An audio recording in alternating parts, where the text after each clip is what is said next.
नमस्कार, मेरा नाम है डॉक्टर पुरू धवन और आज इस वीडियो में हम जानेंगे कि क्यों किडनी फेलियर पेशेंट दूध, दही, पनीर जैसी दूध की बनी हुई आइटमें नहीं ले सकते या उनको अवॉइड करनी चाहिए।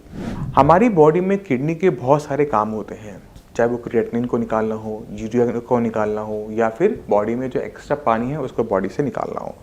मैक्सिमम लोग किडनी के फंक्शंस इतने ही समझते हैं, बट हमारी किडनी के और बहुत सारे फंक्शन होते हैं। इनमें से एक होता है विटामिन डी को एक्टिवेट करना। जो हम खाना खाते हैं, जो हम धूप की सनलाइट लेते हैं, ये सारा का सारा जो विटामिन डी बॉडी में जाता है, ये inactive form of vitamin D होता है। यानी विटामिन डी तो है बट वो काम का नहीं होता, उसे काम का कन्वर्ट हमारी किडनी करती है। अब जब हमारी किडनी को नुकसान हो रहा है तो ये काम किडनी का ये कम हो जाता है। बॉडी में विटामिन डी होने के बावजूद वो एक्टिवेट नहीं हो पाता। और विटामिन डी क्यों ज़रूरी है, हम सब जानते हैं, हमारी हड्डियों के लिए बहुत ज़्यादा ज़रूरी होता है। अब आप सोच रहे होंगे कि हड्डियों का किडनी से क्या रिलेशनशिप। विटामिन डी जब एक्टिवेट नहीं हुआ तो कैल्शियम हमारी बॉडी पे, हमारी बोन्स पे डिपॉजिट नहीं हुआ। अब जब हमारी बोन्स में कैल्शियम डिपॉजिट नहीं हुआ तो दिक्कत क्या होती है कि हमारी जो बोन्स हैं वो कमज़ोर होनी शुरू होती है, क्योंकि कैल्शियम की जगह ले लेता है फॉस्फोरस। और फॉस्फोरस कैल्शियम की तरह हार्ड नहीं होता, सॉफ्ट होता है। इसी वजह से किडनी फेलियर पेशेंट्स में हड्डियों में दर्द, कमर में दर्द, घुटने में दर्द, पैर की लंबी हड्डियों में दर्द देखने को आम बात है। और शुरुआत उसकी कंधे से कमर की हड्डियों में दर्द शुरू होती है, थकावट से शुरू होती है। जब हमारी हड्डियां कमज़ोर होनी शुरू होती हैं तो दर्द आना एक साधारण बात है, उसको हम समझ सकते हैं। अब जो हम दूध, दही, पनीर खा रहे हैं उसके अंदर कैल्शियम तो है, बट साथ में और चीज़ भी है, फॉस्फोरस। क्योंकि आपकी बॉडी में विटामिन डी की कमी है तो कैल्शियम आपकी हड्डियों में डिपॉजिट नहीं हो पाएगा, मगर दूध, दही और पनीर में जो फॉस्फोरस है वो निकलकर आपकी हड्डियों पर डिपॉजिट होना शुरू हो जाएगा, पहली चीज़। और हमारी हड्डियाँ कमज़ोर और कमज़ोर और कमज़ोर होती चली जाएगी। तो जो नॉर्मल इंसान दूध, दही, मक्खन हड्डियों को मजबूत करने के लिए खाता है, उसका उल्टा एक किडनी फेलियर पेशेंट में होता है कि उनकी हड्डियाँ इन्हीं चीज़ों से कमज़ोर होना शुरू होती हैं। इसी वजह से दूध की बनी हुई आइटमें किडनी फेलियर पेशेंट को बंद या बहुत कम करने के लिए कह दिया जाता है कि आप इसका इंटेक नहीं करेंगे कि बॉडी में फॉस्फोरस ना जाए, क्योंकि फॉस्फोरस जाएगा तो दिक्कत पैदा करेगा। अब बॉडी की कैल्शियम की रिक्वायरमेंट तो है, अब उसे कैसा पूरा करें। हमें वो चीज़ ढूंढनी पड़ेगी जिसके अंदर कैल्शियम तो हो बट फॉस्फोरस ना हो, राइट। तो हम क्या करते हैं कि हम कैल्शियम की टैबलेट्स का इंटेक करना स्टार्ट करते हैं, क्योंकि उसमें हमें पता है कैल्शियम है और फॉस्फोरस नहीं है। इसी वजह से किडनी फेलियर पेशेंट की मेडिसिन के अंदर विटामिन डी और कैल्शियम रखा जाता है, जिससे हड्डियाँ वीक ना हो, कमज़ोर ना हो, दर्द ना हो। अब एक और दिक्कत इन दूध, दही और पनीर के अंदर होती है कि इनके अंदर प्रोटीन की मात्रा भी ज़्यादा होती है। पनीर है, प्रोटीन है, और किससे बन रहा है? दूध से बन रहा है, दही भी दूध से बन रही है। तो जो हम दूध लें, चाहे हम दही लें, चाहे हम पनीर लें, इनके अंदर प्रोटीन है। अब एक किडनी फेलियर पेशेंट की बॉडी में वेस्ट मटेरियल इकट्ठा हो रहा है, क्रिएटिनिन इकट्ठा हो रहा है। अब समझो इस बात को कि अगर हम एक किडनी फेलियर पेशेंट को कहते हैं कि आप जितना चाहो उतना पनीर खाओ, तो उसकी बॉडी में ज़रूरत से ज़्यादा प्रोटीन जाएगा। और ये प्रोटीन किस में कन्वर्ट होगा, एक बार सोच के देखो। बिल्कुल सही, ये जो प्रोटीन आप ले रहे हैं पनीर फॉर्म में, दही फॉर्म में या दूध फॉर्म में, ये कन्वर्ट हो जाता है क्रिएटिनिन के अंदर। और क्रिएटिनिन जो यहाँ पर बढ़ा वो किडनी खराब होने की वजह से नहीं बढ़ा, बॉडी में प्रोटीन का ज़रूरत से ज़्यादा इनटेक होने की वजह से बढ़ा, जो कि हमें एक फॉल्स सिग्नल देता है कि किडनी की खराब हो रही है, पेशेंट की किडनी और ख़राब होगी, जबकि ऐसा हुआ नहीं था। इसी वजह से भी किसी भी किडनी फेलियर पेशेंट में पनीर, दही या फिर दूध की आइटमों को कम कर दिया जाता है। अब सवाल ये उठता है कि बॉडी की रिक्वायरमेंट तो है, प्रोटीन तो चाहिए, क्योंकि पूरी बॉडी प्रोटीन की बनी हुई है।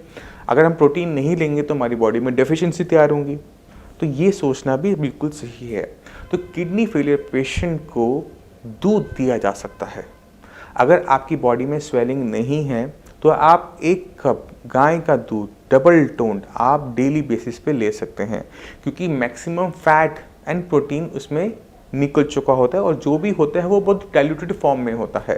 तो किसी भी टाइप का नुकसान डेली 1 कप दूध लेने से गाय का स्पेशली नहीं देखा जाता। तो दूध अलाउड है बट उसकी लिमिटेशन है 1 कप। अगर हम इन चीज़ों का ध्यान रखते हैं तो हमें फ़ायदा होता है। अब दूसरी चीज़ जो हम आते हैं दही पे बात करते हैं। दही एक और रीज़न से मना होती है, वो है उसमें जो रखा हुआ है लैक्टिक एसिड। दही कब बनती है? जब उसमें लैक्टोबैसिलस नाम का बैक्टीरिया काम करता है। जब उसकी जो शुगर है उसे मेटाबोलाइज करता है तो हम देखते हैं कि दही जमने लग गई। अब जब इसमें लैक्टिक एसिड दही के अंदर आ रहा है जो उसे खट्टापन देता है, ये किडनी फेलियर पेशेंट के लिए जहर का काम करता है। क्यों करता है उसे समझने की कोशिश करते हैं। आपने कभी यूरिन का टेस्ट कर पाया होगा। यूरिन में आपने देखा होगा कि उसका जो पीएच है वो एसिडिक होता है, यानी जो हम यूरिन पास करते हैं उससे एसिड भी बॉडी से बाहर जा रहा होता है। अब किडनी कम काम कर रही है, ये जो एसिड जो किडनी निकाल रही थी कम निकाल रही है, तो ये एसिड कहाँ जा रहा है? ये ब्लड में इकट्ठा हो रहा है और ब्लड में इकट्ठे होने में क्या होगा कि ब्लड एसिडिक हो जाएगा, राइट। ये जो एसिड हमारे ब्लड में इकट्ठा हो रहा है, इस मेडिकल कंडीशन को हम कहते हैं मेटाबॉलिक एसिडोसिस। अब आपका ब्लड एसिडिक है, आप ले रहे हैं इलेक्ट्रिक एसिड, तो एसिड क्या करेगा? एसिड को बढ़ाएगा, राइट। तो हमें ये नहीं चाहिए होता। इसी वजह से दही किडनी फेलियर पेशेंट में पूरी तरह से मना होती है। पनीर पूरी तरह से मना होता है। दूध अलाउ किया जाता है मगर 1 कप तक। अब दूध, दही, पनीर इनको बंद करने से बॉडी में किसी टाइप की नुकसान नहीं होता और क्रिएटिनिन लेवल, यूरिया लेवल सही तरीके से चलने से डाउन होता है। आप उसको देखिए किस तरह से। नमस्कार, मेरा नाम है डॉक्टर पुरुधमन और आज हमारे साथ हैं रुखसाना जी। रुखसाना जी की किडनी खराब हो रही थी हाई ब्लड प्रेशर की वजह से। इनको शुगर भी है, पीपी भी है, मगर शुगर ने इनकी किडनी को इतना नुकसान नहीं पहुंचाया जितना इनके हाई ब्लड प्रेशर ने पहुंचाया। बीपी की वजह से इनकी किडनी श्रिंक होने लगी और जिसकी वजह से इनकी क्रिएटिनिन लेवल बढ़ने लगे। तो अब रुखसाना जी के पास चलते हैं और उनसे पूछते हैं कि उनका एक्सपीरियंस साई संजीवनी में कैसा रहा, क्या उन्होंने 15 दिन के अंदर अपने अंदर चेंजेस देखे। रुखसाना जी, ये दिक्कत किडनी की आपको कब शुरू हुई थी? मुझे वैसे तो काफी साल से थी ये, फिर भी कितने साल हो गए? कोई 2-3 साल पहले से थी। तो फिर आपने क्या किया, इलाज लिया होगा इसका? उसका इलाज हम करते रहे। डॉक्टर को दिखाया, उन्होंने फिर ये बात बताई हमें किडनी वाली की ये परेशानी है। अब जब 4 पे उन्होंने आया अभी 2-4-5 महीने पहले, तो तब उन्होंने कहा कि ये 4 पे आ गया, पॉइंट 4 हो गया है, हो सकता है 6.5 महीने में मुझे आपको एडमिट करना पड़ जाए, डायलिसिस देना पड़ जाए। ठीक है। तब मैं ज्यादा घबराई इस बात से। अब 15 दिन में क्या हुआ आपके साथ? जब 15 दिन दवाई ली ना आपने, अब सबको बताओ कि 15 दिन में आपके साथ क्या हुआ? 15 दिन में काफी मुझे आराम मिला है। मेरी कमर में जो इतनी तकलीफ थी कि मुझसे चला भी नहीं जा रहा था। जीरे में मैं चढ़ती थी, सांस फूलता था मेरा बहुत, और टांगे बहुत, मैं बस बहुत ज़्यादा परेशान रहने लगी थी। बस ये होता था कि अब बताओ अभी मैं कैसे गुजारा करूँ या किस तरह से अपने घर का काम करूँ। अच्छा, जब हमारे पास है तो लेवल क्या थे? 5.2 ही था उस टाइम। 5.2 था। और अब 15 दिन में लेवल क्या हुआ? 15 दिन के बाद 3.7 हो गया। 3.7। खुश हो? हाँ, खुश हूँ बहुत ज़्यादा। चल रही किडनी अब आपकी हैं? चल तो रही है, आगे अल्लाह मालिक है। ठीक है। अच्छा, बाकी जो किडनी के मरीज होते हैं जो इधर उधर भटकते रहते हैं, उनको क्या कहना चाहते हो? मैं उनको तो यही कहना चाहती हूँ, सलाह यही देती हूँ कि जहाँ मैं अपना इलाज करा रही हूँ वहाँ कराएं, ज़्यादा बेहतर है।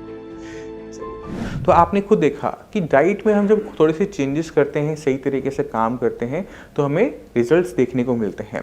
डाइट के ऊपर पूरी की पूरी वीडियो कि किन चीज़ों को बंद करना है, क्यों बंद करना है, किस वजह से बंद करना है, मैं ऊपर लिंक में आपके लिए छोड़ रहा हूँ। आप वहाँ पर जाके पूरी की पूरी डिटेल डाइट की वीडियो को देख सकते हैं।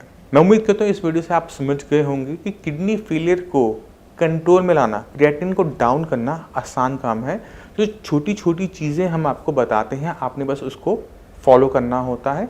इसके लिए, इस हेल्प के लिए हमारे डॉक्टर्स हमेशा अवेलेबल होते हैं। उनसे आप बात कीजिए, उनसे समझिए, अपनी जो रिपोर्ट्स हैं उनका शेयर कीजिए, जिससे वो आपकी पूरी तरह से हेल्प कर सके और आप और हम मिलकर इस किडनी फेलियर की दिक्कत को सॉल्व कर सकें।